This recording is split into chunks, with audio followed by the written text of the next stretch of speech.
So I've been rocking the Pixel 10 Pro XL for about a week now, and I gotta be real with you, it's been a mixed bag. On one hand, I'm enjoying it, but let's not forget, this phone costs $1,200. At that price, I don't think you can give it a quick, yeah, it's good, after just a few days. $1,200 is rent money for some people, so yeah, I'm giving it more time to prove itself. On paper, it's not even that far off from the regular Pixel 10 Pro that costs $1,000.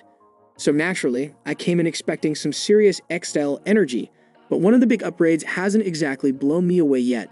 Before diving deep into today's video, a quick request. A single click on the subscribe button from you genuinely fuels my motivation to create more videos like this.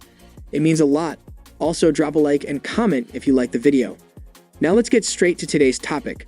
Let's start with the elephant in the room, the battery. And honestly, yikes.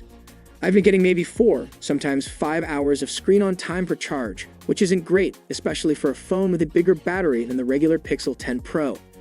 And no, I wasn't gaming for 8 hours straight. I'm talking light stuff. Couple hours of GPS, snapped a few photos, scrolled around in apps, nothing wild.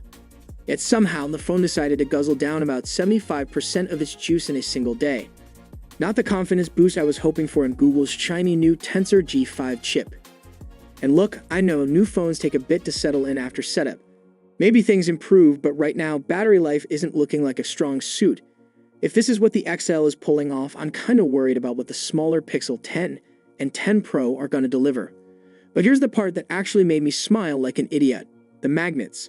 Yeah, the MagSafe compatibility on the back. Doesn't sound like a big deal until you use it. I slapped it on my car mount, drove through potholes, speed bumps, the whole mess, and the Pixel didn't move an inch. That's the kind of everyday convenience that low-key changes your life. Plus, it means the Pixel now works with the massive world of MagSafe accessories, not just Google's limited lineup. It's the little things, and this one's a win. Now software. Android 16 on this thing, man, it's smooth.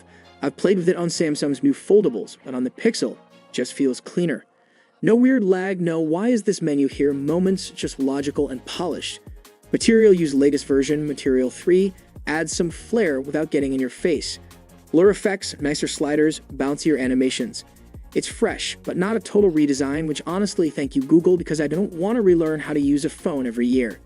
It feels refined, fast, and once you get into it, it's hard to switch back. And then there's the camera. The 100x zoom is ridiculous in the best way. First snap looks rough, like you're shooting through a potato, but then Google's eye waves its magic wand and suddenly the picture's usable. You can tell it's all software, but hey, it works. It's not something I'll use every day, but as a party trick, it's hilarious. Everyone I've shown it had the same reaction. Eyes widen, jaw drops, instant wow. As for the design, this thing screams premium. Feels expensive, looks expensive, and spoiler, it is expensive. It's also heavier than a Galaxy Z Fold 7, which is nuts.